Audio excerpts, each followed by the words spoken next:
Hello again, everyone. Welcome back to King of Dragon Pass. Let's go ahead and proceed into the next year, allocate our magic, and then fix our overcrowded field issues. God Talkers predict a more or less normal harvest. A few of them were concerned that the crops might not get enough sunshine this year. Well, let's start putting points into stuffs.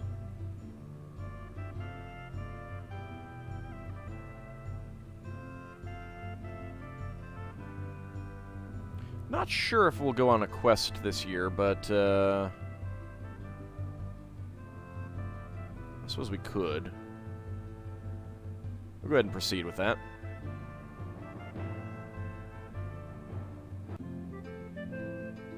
Alright, let's see. We are way low on crafters, so let's fix that.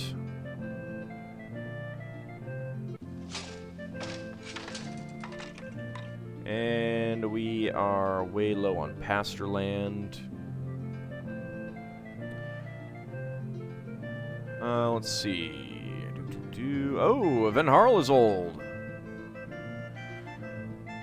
We need 573 farmers to tend to our crops and herds, but have only 433. Luckily, we have enough cleared land that we should still be able to feed everyone.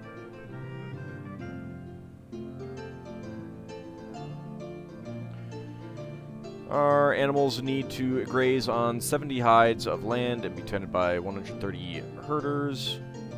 We need 435 farmers and 348 oxen. We have 433 healthy farmers, and 365 of our cattle are strong young oxen. Okay, so we seem okay for now.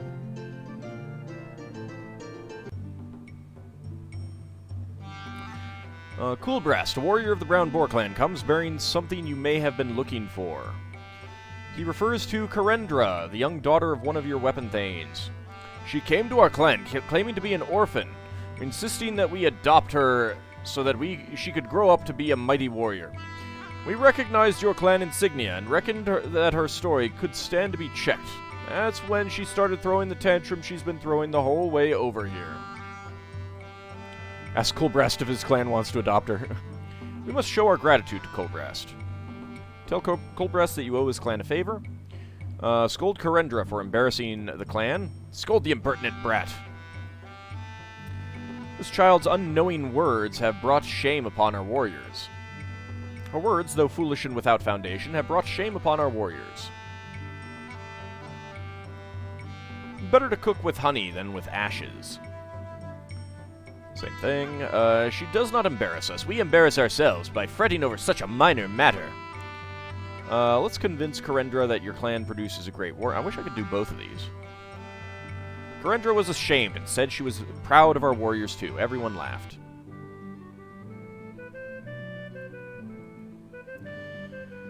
Alright, it is fire season. Do we have any new people?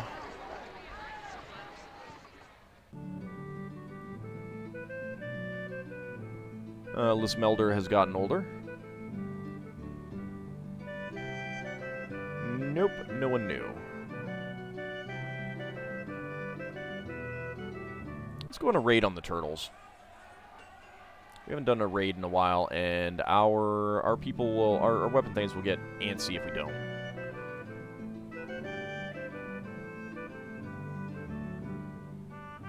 Let's call them the Genesni. The Genesni sent 31 warriors. We were spotted by the turtle patrols, and our 25 weapon thanes and 189 footmen are facing 14 weapon thanes and 165 swordsmen. Let's use some magic. Sacrifice to... No, it's not sacrifice. Let's, plunder and charge. The two forces ran together. One of the turtle warriors has broken through your lines and is cutting a bloody swath through your forces. Although he has taken minor wounds, they're not slowing him in the least. It's clear he's a devotee of Urox. And in a berserk-killing frenzy, Gargerstan finds himself nearby. What should he do? Face the berserker one-on-one, form a defensive line, lead a group against the berserker. Let others deal with the berserker. Maneuver the nearby warriors out of his path. Well, you do have heroic combat. This might be when you get killed, though. Lead a group against the berserker. Gardrestan rallied the nearby warriors, and they charged the berserker. The Oroxi shrugged off 2 wounds that cut deep into his flesh and leaped at Gardrestan. Gardrestan was knocked back from the force of the attack, but one of the other warriors landed another blow on the berserker, and Gardrestan ran him through. Alright, we had 1 footman killed, apparently in that bloody swath from the berserker. There was bitter fighting. Our magic helped carry the day. We drove the turtles from the battlefield and were able to plunder their Tula. Our share of the plunder was 29 cows and 7 horses. We took 26 cows worth of loot. We took 9 turtle auxiliaries captive. Our auxiliaries kept 6 warriors from dying and bandaged 17 of the wounded. We will go ahead and ransom them. We ransomed the prisoners back to the turtles for 45 cows worth of goods. We've been short of Carls for some time, etc., etc., etc. Let's try a trade. What about the Ernal Dory?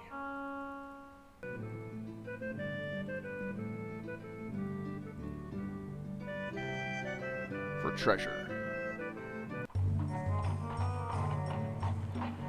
Alright, 2 clans of your tribe bring a dispute before the king for adjudication in hopes of avoiding an expensive case before the tribal moot. Trickster magic. Yeah, okay, this is the exact same event that we've had multiple times. We'll conduct a divination. Spirits of our ancestors said that the tricksters were guilty. They are always guilty. Let's see, tricksters. Osgosi clan. So, rule in favor of... Oh, right. Staghearth priests. The priests said that the king's verdict was righteous. Tricksters were dismayed, for the finding meant that they would be beaten.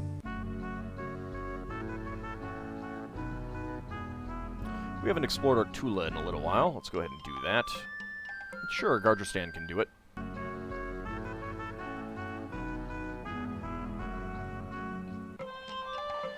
And we didn't find anything. Your trader, Van Harl, arrives in the Ernaldori Tula. Their clan ring consults and agrees that they might be willing to sell the Hate Torch if the price is right.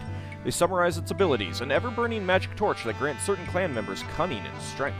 I will buy the Hate Torch. They agreed. Excellent. Still Earth season. Let's send another one. This time to the Osgosi.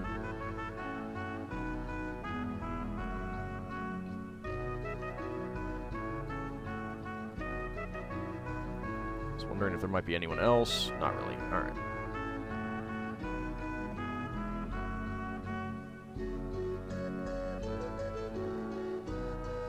Buy a treasure.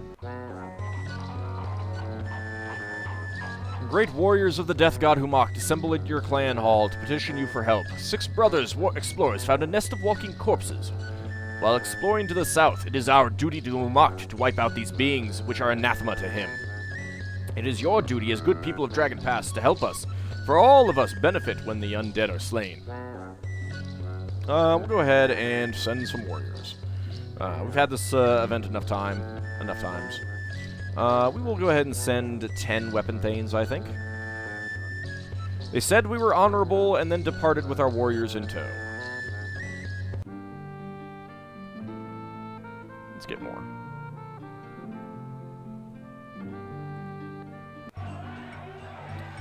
Okay, your trader, Van Harl, arrives in the Osgosi Tula. Their clan ring consults and agrees that they might be willing to sell Ernalda's boots if the price is right. Magic boots that grant wisdom to certain clan members. I'll buy it. They agreed to the trade. Excellent. At a tribal moot, the Osgosi clan, our supposed allies, make a startling announcement. They say that their alliance with us is over, and that they are leaving the tribe. Too many times we have been passed over, shouted down, and dishonored. The dragons have played a particular role in this, when they should have been our defenders. We lose more than we win in this tribe, and would be fools to remain within it. Good riddance to bad cabbage. Wow. Offer them gifts so they will stay, persuade them that it is in their best interest to remain. Every clan has the right to do what they think is best for themselves, whether we agree or not. If they leave, all the conditions their clan imposed on the tribe at Confederation are forgotten. we must decide if it is in our advantage for them to leave. I don't have an opinion on this. If they are without a tribe, they are vulnerable. That is our best argument. If they are without a tribe, they are vulnerable. This is our best argument.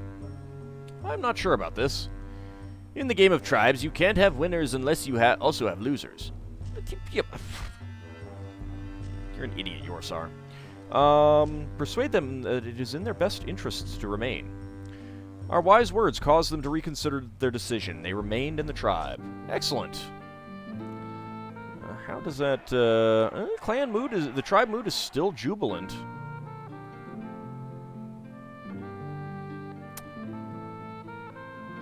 Alright, let's send an emissary then to the Osgosi.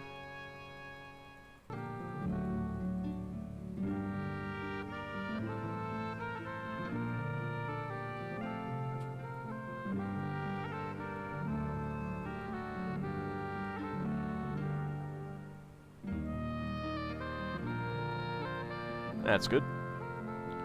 Low on food, though. So low. The Osgosi extravagantly praised our gifts. They toasted me in their feasting hall, drinking far into the night and singing many rousing songs with me. They said that the gifts would serve as repayment for a favor we had owed them. Oh, hey, the White Stag again. We can get the hunting trait. AuldDragon, a member of the Six Brothers clan, says that he has been tracking a magnificent white stag. He has seen it several times over the past 2 years and thinks it is now in the forested part of Yrtula. He seeks permission to hunt it. The Six Brothers already like us well enough. We need not bend over backwards to please them. In asking our permission, he shows respect for the law. The stag is magical. If we help take it, our clan magic will benefit. Our hunters want to bring down the beast themselves. Take any offer of 2 cows or more. How does this help us against ghouls and vampires, I ask you? We should be raiding the Six Brothers, not helping them. Agree, but only if he lets your hunters join his party. Together they caught the stag. It was a magnificent beast indeed, and there was glory enough for both clans. I'm a big fan of this event. I like being nice to our allies and friends. I was thinking about a quest, but I think that I will pass on that. I don't think we need to. My patrols are really suffering. So let's do that.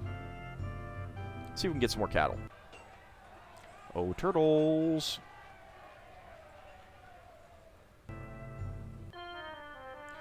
34 cows without meeting any trouble. Excellent. And we're being raided by the turtles. They have 7 horsemen and 163 swordsmen. Our patrol spotted them, and all 26 weapon thanes met them, as well as 239 of the feared. Drive them off in skirmish. No sacrifices. The turtles had to charge through a withering hail of missile fire.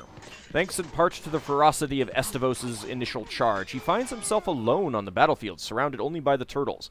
The enemy warriors nearest to Estivos step out of the sword range for a moment and laugh at their chance to take him down with superior numbers.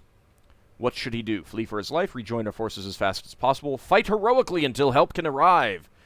With your... Actually, you're very good at combat. But you're only good at leadership. Weren't you just like fair at something before? Maybe it was fair leadership. You have gotten a little bit older. Fight heroically until help can arrive.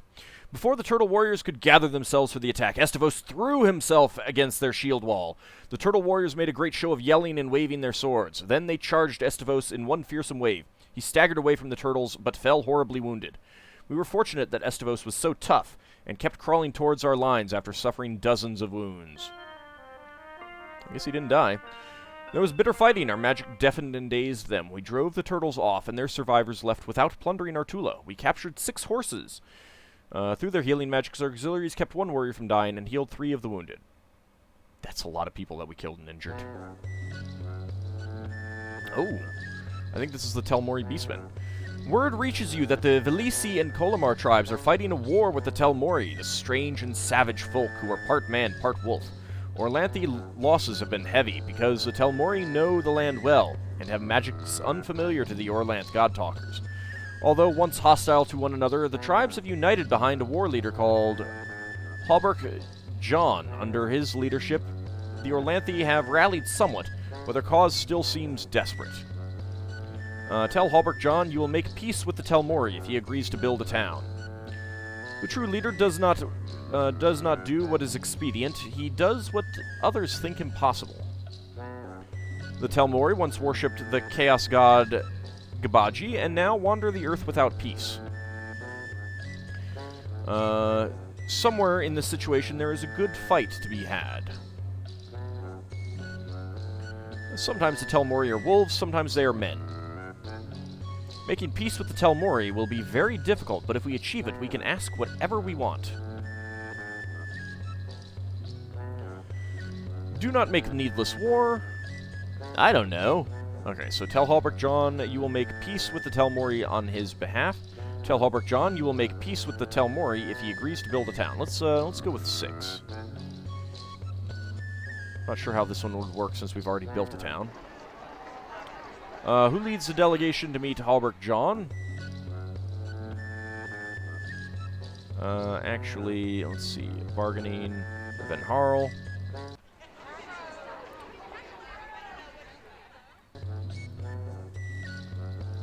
Let's go with 15. Van Harl's delegation made its way to AuldDragon's last known encampment. They hid behind rocks as Telmori warriors passed by. Van Harl makes it to AuldDragon's encampment, and then must decide how to convince him that you can make peace with the Telmori.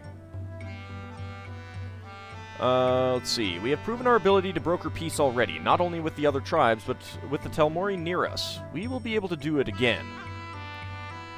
We made peace between warring tribes. We can make peace with the Telmori. We might fail, but you risk nothing by letting us try. We will attack you if you do not let us make peace. Our king has a magical destiny. By definition, one can make peace only with one's enemy. We made peace between warring tribes. We can make peace with the Telmori. It is harder to make peace with inhuman enemies than Orlanthi, AuldDragon says. But then again, Terrasarin and Rusticos are themselves said to be as hungry and clever as wolves. He said he would trust us to try and make peace overtures on his behalf. Who leads the delegation to meet the Telmori? Let's send Kalai. I think that we should go with 10 weapon thanes and 20 footmen this time.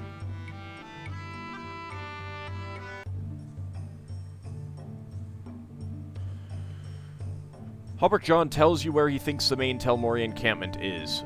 Kalai and 30 warriors travel there. There they find the traces of an encampment. They follow a trail to the current encampment and enter it. There they find angry Telmori interrupted in the midst of a funeral ceremony. You suggest speak calmly and reasonably. I should speak calmly and reasonably. It worked when we made a deal with the other Telmori. Growl like a wolf challenging the pack leader. Grovel like a junior wolf acknowledging the supremacy of the pack leader. Give them gifts. Let's speak calmly and reasonably.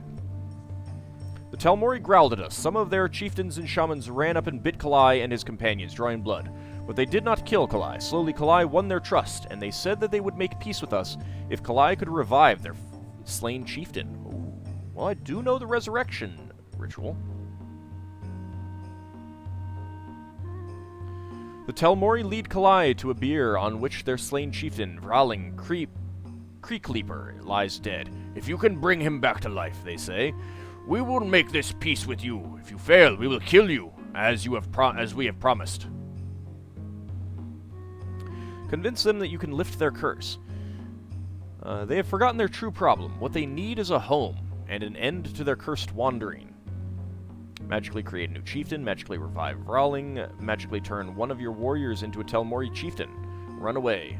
Convince them you can lift their curse. Let's try that.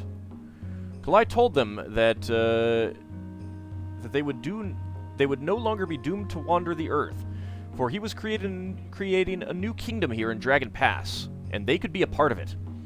It will not be magic that lifts this curse, Kalai said, but talk of peace, which is its own kind of magic. The Telmori were swayed by this prophecy, and agreed that they would come and talk peace, once they had chosen a new chieftain to replace Vralling Creekleaper. Sounds good to me.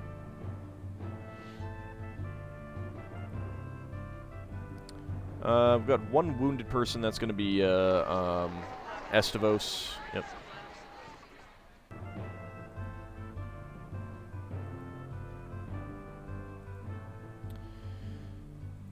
Let's see. Let's do a sacrifice to our ancestors.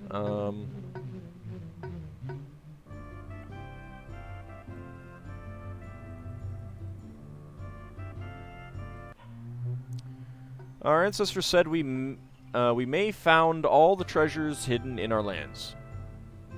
We may have found all the treasures hidden in our lands. Oh, interesting. Too few farmers, oh no.